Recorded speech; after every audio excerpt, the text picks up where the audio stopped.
The blaring wail of security alarms ripped through the morning air at the Naval Special Warfare Training Facility in Coronado. Red lights flashed violently along the concrete walls as the speakers barked commands. Breach! Breach!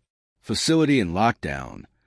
Chief Rodriguez turned sharply on his boots, his tall, muscular frame filling the doorway. 23 years in the Navy SEALs had made him quick to sense danger. His dark eyes swept the corridor and then froze. A woman stood there. She was calm, almost too calm for someone caught in a high-security lockdown. Her light brown hair was tied in a messy bun, her gray shirt and combat pants dusted with wear.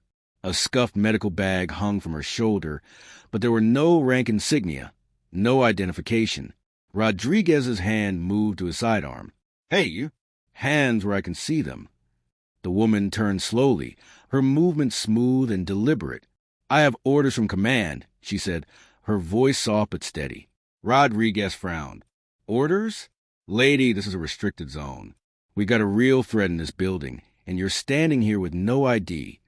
Before anyone could move, Captain Lisa Hayes appeared, her sharp blue eyes scanning the scene. "Rodriguez," she said, folding her arms, "please tell me this isn't another civilian who wandered in here. That's what I'm trying to figure out." Rodriguez growled. "She says command sent her." Hayes circled the stranger, her tone dripping with disdain. "This is a Navy SEAL facility, sweetheart. Women don't just stroll in here, because they're curious." The woman remained silent, shifting her bag slightly to her right hand. The movement was subtle but tactical. She now had clear sightlines to every exit and a concrete pillar at her back. Private Jake Martinez, a young Marine passing by, noticed it immediately. That wasn't civilian behavior. "Ma'am," Jake began carefully, "maybe we should—" "Quiet, Martinez." Rodriguez barked. "Nobody moves until we get answers." The door to the security office opened and Thompson, the facility's tech officer, stepped out with a tablet in hand.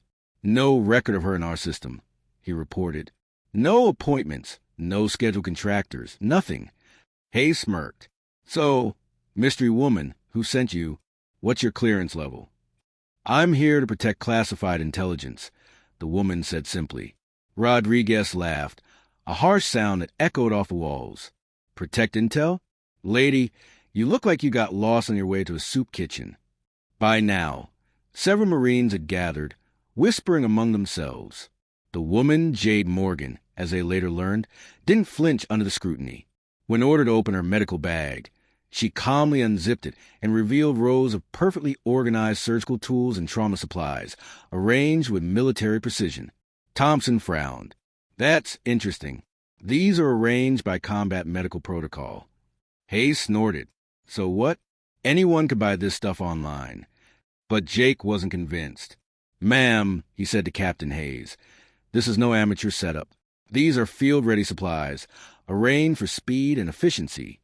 Before anyone could respond, the alarms changed tone, shifting from a constant blare to intermittent pulses. Thompson checked his screen. Movement in Sector 12. Possible intruders near the server rooms. "Everyone move!"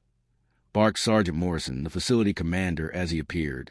Then, turned to Jade, he added, "Ma'am, you'll stay here under guard until we sort this out." Rodriguez grinned, ready to assert authority. "My pleasure, sir." As the others left, Jade stood silently, her eyes calm and unreadable. Rodriguez circled her slowly. "You really think you can play soldier in my facility? I've seen your type before. Pretenders." She said nothing. "Let me guess," he continued mockingly. "You learned all this from watching war movies? Real operators can smell a fake a mile away." Jake shifted uncomfortably. Something about her posture, the controlled breathing, the subtle readiness, felt real. Then came the call from Thompson over the radio. "Sir, multiple intruders confirmed. Coordinated attacks. They're professionals." Rodriguez tightened his grip on his weapon. "You see," he said to Jade, "and you show up at the exact same time. That's not a coincidence." Or maybe, Jade replied quietly, "You're wasting time accusing the wrong person while the real enemy moves freely." Her words hung in the air, Moments later, more gunfire echoed from distant halls. The security feeds showed hostiles breaching deeper into the compound. Thompson's voice came through, tense. They're asking for someone specific, designation Angel 7. The moment Jade heard the name, her expression changed, just slightly, but enough for Jake and Elena, the base medic, to notice. Thompson turned toward her. You know who that is, don't you? Jade hesitated. Angel 7 isn't just a designation, she said at last. It's a person, and whoever these intruders are, they're here for that person. The realization rippled through the group. Either Jade was working with the attackers, or she was the very target they wanted. Rodriguez's voice came through the comms again, furious and confused. Command! The hostiles are demanding that Angel 7 surrender or they start executing prisoners. We need to know who Angel 7 is. Hayes turned slowly toward Jade, eyes wide. You're not just some random woman, are you? Jade glanced at her watch and answered softly. No, Captain, I'm not. As gunfire thundered through the facility, Jade stood between two armed guards, her expression unreadable. Captain Hayes gripped her rifle tightly, Rodriguez's voice crackling over the radio. Hostiles are demanding Angel 7 surrender in 25 minutes, or they start killing hostages. Hayes turned to Jade. You know something about Angel 7, don't you? Jade's calm green eyes met hers. Yes, but you're not going to believe it. They moved quickly through the red-lit corridors towards Sector 12, where the terrorists had barricaded themselves. Every monitor they passed showed chaos, gunfire, wounded personnel, and terrified hostages. Rodriguez was already there, coordinating defense teams. When Jade entered, his eyes locked on her. Ma'am, he said, voice tight, if you know anything about Angel 7, talk. 10 Marines' lives depend on it.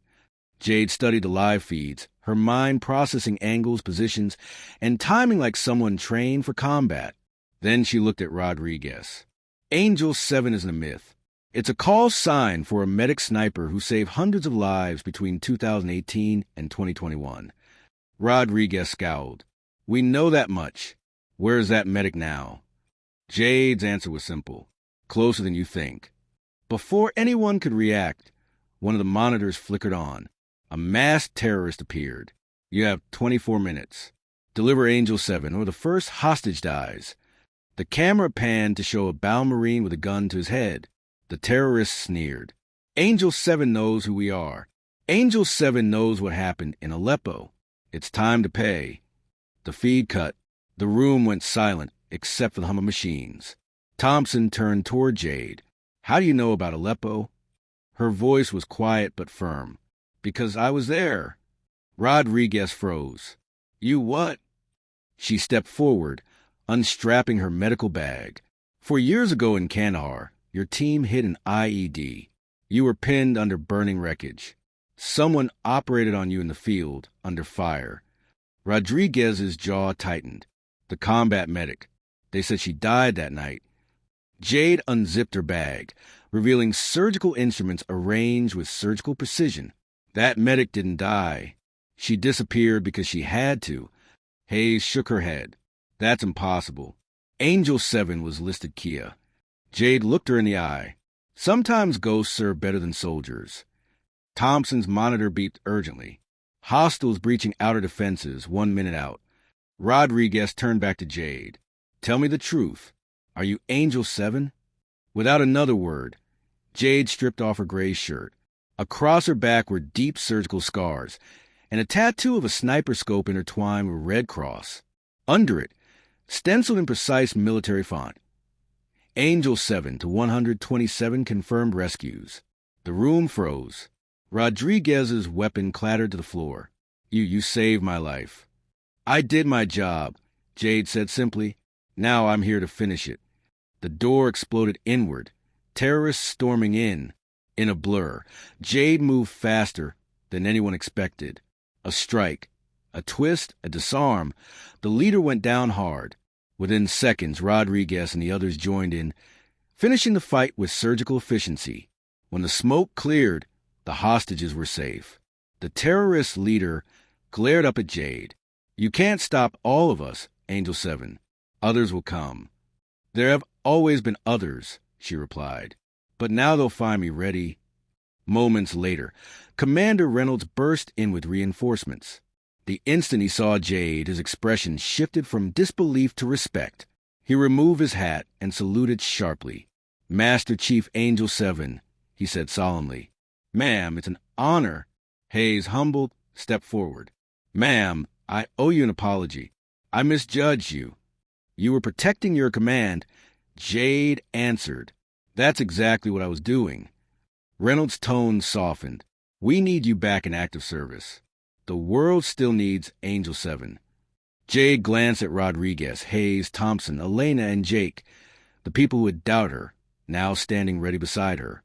"My country already has Angel 7, she said, "just not the way it expects." But before anyone could respond, Thompson's tablet chimed again. "Ma'am, new intel. The attack here was a distraction. Another group just hit a civilian hospital in San Diego, searching for doctors trained under your medical program." Jade's expression darkened. "They're not just hunting me. They're hunting my legacy."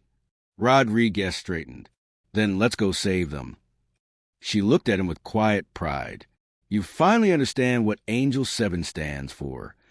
Within 20 minutes, the team was airborne, rotors slicing to the night as the city lights spread beneath them.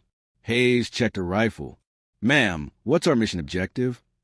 "Protect every life you can," Jade replied, "and find out who inside our own ranks betrayed us." Jake frowned. "You think there's a mole?" "I don't think," she said. "I know." The encrypted device on her wrist buzzed, flashing a final message. "Phoenix base to Angel 7. Angels 1, 3, and 5 have gone dark. Someone is hunting the ghosts." Jade looked out the window at the dark horizon. "This mission isn't just rescue," she murmured. "It's the beginning of a war fought in shadows." Rodriguez adjusted his gear. "Then wherever the mission leads, we follow." The helicopter descended toward the hospital, its lights cutting through the darkness. Inside, Angel 7 and her new team prepared to land. Not for glory, not for recognition, but for the quiet duty that defines real heroes. Because Angel 7's story wasn't about killing enemies. It was about saving lives, no matter the cost.